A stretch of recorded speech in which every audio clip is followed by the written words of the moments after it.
În perioada 23 aprilie-27 aprilie s-a desfășurat la Reggio di Calabria, Italia, cursul Mediterranean Environment Review and Methodologies to Teach, organizat de Asociațiune Prometeo.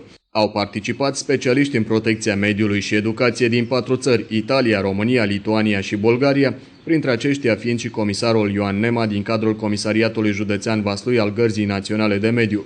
Cursul a fost finanțat prin Agenția Națională pentru Programe Comunitare în domeniul educației și formării profesionale și face parte din cadrul subprogramului sectorial Grundtvig al programului de învățare pe tot parcursul vieții. Au fost abordate teme de interes european cu privire la dezvoltarea durabilă, modul în care calitatea mediului afectează viața fiecărui cetățean, metode inovatoare de predare și învățare despre protecția mediului, energii alternative cu accent pe energia solară, utilizarea sustenabilă a biomasei, observarea poluării prin instrumente biologice. Activitatea s-a desfășurat atât în săli de curs cât și în aer liber. S-au utilizat metode de predare precum prezentarea, dialogul, atelierul de lucru, masa rotundă, activități de team building, lucru în echipă, utilizarea paginilor de internet educative. A fost abordată educația ecologică la nivel universitar la Universitatea Mediteraneană, Facultatea de Agricultură, cât și la nivel de ciclu gimnazial la Școala Pitagoras din Reggio di Calabria. În cadrul acțiunilor în aer liber au fost parcurse împrejurimile orașului Reggio di Calabria, zonă litorală și montană, printre care și Parcul Național Aspromonte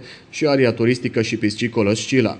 A fost traversată strâmtoarea Messina și a fost vizitat orașul cu același nume din Sicilia. Pentru a întregi diversitatea naturii, pe perioada cursului vulcanul Etna a fost activ, emisiile de cenușă fiind ușor vizibile din zona Reggio di Calabria. Participanții au avut posibilitatea să cunoască ospitalitatea locuitorilor regiunii Calabria și să se bucure de frumusețea sudului Italiei.